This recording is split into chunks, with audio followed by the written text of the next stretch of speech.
Today in the garden, I'm going to show you how you can sow a whole packet of seeds with nothing but a used envelope. Now, when I'm ordering samples or having things sent to me, I always end up getting these padded envelopes, and I thought about what I could use these for, and it turns out that I've seen quite a few people try and make something known as a seed snail, and I think this is absolutely perfect for it.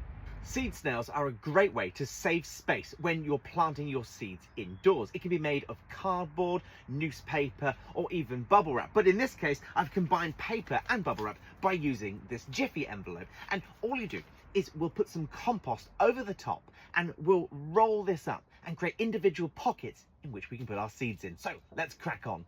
Now, all I'm going to do is just layer in some compost. I've got a pretty good multi-purpose compost here, which should work pretty well. It'll retain the moisture, but still has good drainage, which is absolutely ideal when you're planting new seeds.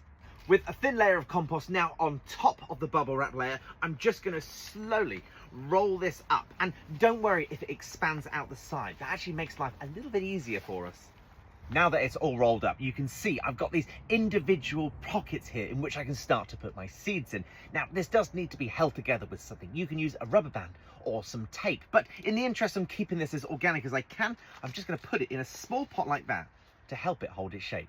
To start off my seed snail, I'm going to be using a packet of sweet peas, and they don't need to be planted very deep. In fact, only about a centimetre or so. So I'm going to use a pen just to lightly make a few holes every kind of 5 centimetres along the spiral, and that's where I'll chuck my seeds in.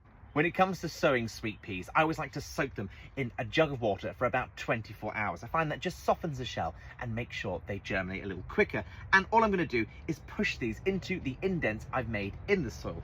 And then I'll give these a little bit of a cover up. And then that's all we need to do with it. With my seed snail or seed spiral now fully covered and all my seeds in, I'm just going to give it a light watering all around. The really good thing about having the bubble wrap layer in the Jiffy bag is it works a little bit as an insulating layer and a waterproof layer, which means that it won't rot away in the next few weeks, which is absolutely fantastic.